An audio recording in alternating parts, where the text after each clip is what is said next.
জানি না কেন এটা আমার সাথে কম বেশি প্রায় সময় হয়ে থাকে। যে কোনো প্ল্যান আমি করলাম হঠাৎ করে যেটা, সেটা কিন্তু সাথে সাথে সাকসেসফুল হয়।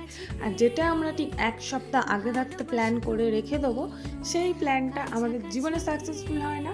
কিন্তু আজকে ভগবান আর কপালের জোরে হঠাৎ করে ভেস্তে যাওয়া প্ল্যানটাই সাকসেসফুল হয়ে গেল।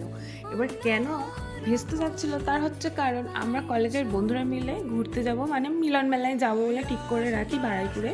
তো হঠাৎ করে যেদিন যাব তার আগের দিন রাতে দুটো বন্ধুর শরীর খারাপ হয় এবং আমরা যে কজন সুস্থ ছিলাম তাদের দুজনকে ফোন করে কন্টিনিউ জানাতে থাকি যে তাড়াতাড়ি ওষুধ খাও, ওষুধ খেয়ে তাড়াতাড়ি সকালের মধ্যে সুস্থ হও, বিকেলে আমরা যাবই যাব, কালকে যদি না হয় তারপর কিন্তু আর যাওয়াই হবে না।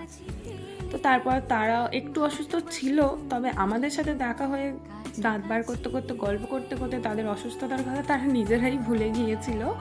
আর আমরা চলে আসি মিলন মেলাতে, কারণ আজকে যদি না আসতাম এরপর আর হতো না। যেহেতু আমাদের সেকেন্ড সেমিস্টার পরীক্ষা হয়ে যাওয়ার পর থেকেই আমরা বলে রেখেছিলাম যে মেলা শুরু হলে আমরা কিন্তু যাব একসাথে সবাই মিলে। তো আমরা এবার থার্ড সেমিস্টার আর কি সেকেন্ড ইয়ারে আমরা ভর্তিও হয়ে গিয়েছি। এরপর কলেজ শুরু হয়ে গেলে, ভালোভাবে পড়া শুরু হয়ে গেলে তখন আর সময় হতো না। তো সেই জন্য আর কি এই প্ল্যানটা ভেস্তে দেওয়া যাচ্ছিলই না। আর দুঃখের বিষয় হচ্ছে যে দুজনের শরীর খারাপ ছিল তারাই এই নাগরদোলা রাইডে উঠে পড়েছে। মানে আমরা যারা সুস্থ ছিলাম 4 জনের মধ্যে 2 জন উঠেছে, আর 2 জন আমি আর যামিনী নিচে দাঁড়িয়েছিলাম।